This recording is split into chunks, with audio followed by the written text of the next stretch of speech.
এই ভিডিওটা খুবই গুরুত্বপূর্ণ। কেন গুরুত্বপূর্ণ? কারণ অনেকেরই প্রশ্ন আছে যে আমরা যে টাকা জমাচ্ছি এই টাকা কোথায় রাখবো? এটা কি ব্যাংকে এফডিআর করে রাখবো নাকি কোনো বিনিয়োগ করব?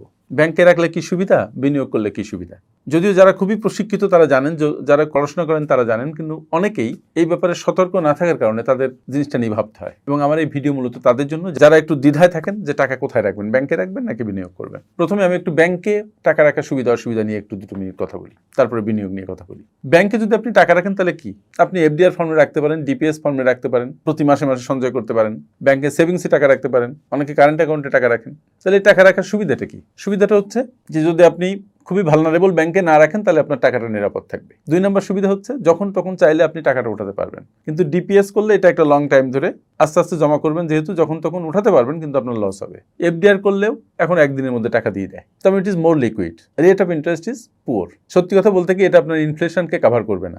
সেভিংসে রেট অফ ইন্টারেস্ট 4-5%, এফডিআর কোনো কোনো ক্ষেত্রে 9-10-11%, কিন্তু সারা বছরের মানে যদি আপনি ইনফ্লেশন দেখেন তাহলে আমাদের এই কাছাকাছি। সুতরাং এটা খুব বেশি লাভ হয় না। এবং শুধু ব্যাংকে টাকা রেখে দীর্ঘমেয়াদে আপনি অনেক লাভ করবেন এটা হয় না। কিন্তু ডিপিএস অনেকক্ষণ খুব লাভজনক একটা অবস্থা হয়। কারণ হচ্ছে যেহেতু অল্প অল্প করে টাকা জমানো হয়, লম্বা সময় পরে আপনার হাতে অনেকগুলো টাকা আসে, এই টাকাগুলো হয়তো থাকতো না। কিন্তু সেভিংসে টাকা রাখা, কারেন্ট অ্যাকাউন্টে টাকা রাখা, এটা লাভ নেই বললেই চলে। পক্ষান্তরে বিনিয়োগের উদ্দেশ্যই হচ্ছে এটা আপনার ইনফ্লেশনকে বিট করবে।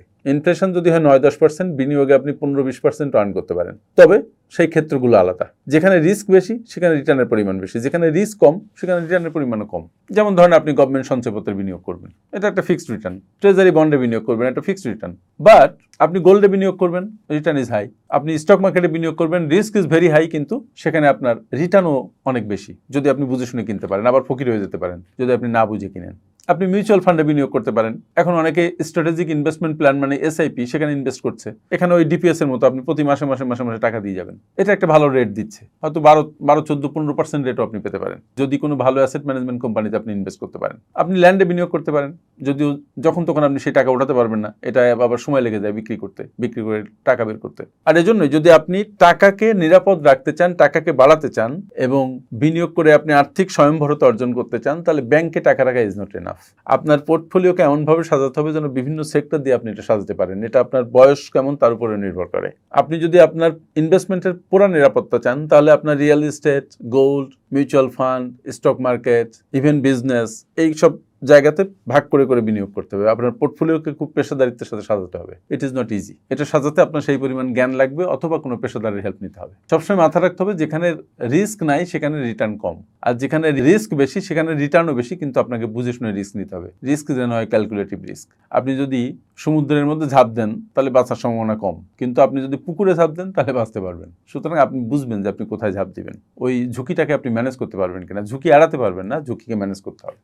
তাহলে শেষে আমি একটা ব্যালেন্সড একটা অ্যাপ্রোচ বলি, সেটা হচ্ছে আপনার লিকুইড ফান্ডও লাগবে, আপনার সম্পদের মধ্যে বিনিয়োগ লাগবে। আপনি 6 মাস থেকে 1 বছরের নিরাপত্তা তহবিল, যেটা এমার্জেন্সি ফান্ড, সেটা করবেন। তারপরে আপনার টাকাগুলো এমনভাবে বিন্যস্ত করবেন যেন আপনার আর্থিক লক্ষ্য অর্জনটা সহজ হয় এবং আপনি লিকুইডিটি ক্রাইসিসে না পড়েন। আপনার জন্য দিন দিন সম্পদ বৃদ্ধি হয়, সম্পদ যেন না কমে যায়। এবং এখানে আরেকটা কথা, বিনিয়োগ সবসময় দীর্ঘমেয়াদে লাভজনক হয়। স্বল্প মেয়াদে রেট কম আসে, দীর্ঘমেয়াদে অনেক টাকা আসে। So investment should be for long time.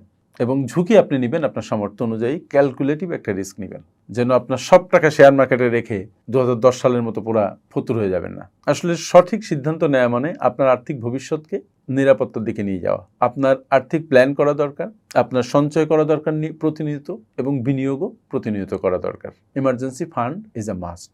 সর্বাগ্রে দরকার আর্থিক শৃঙ্খলা, আয়ের চাইতে ব্যয় কম করা এবং অপ্রয়োজনীয় খরচ থেকে নিজেকে বাঁচিয়ে রাখা। তাহলে যেটা হবে সেটা হচ্ছে আপনার আর্থিক নিরাপত্তা থাকবে, আপনি সমৃদ্ধির দিকে এগিয়ে যাবেন। আমার সাথে এতক্ষণ থাকার জন্য অনেক অনেক ধন্যবাদ।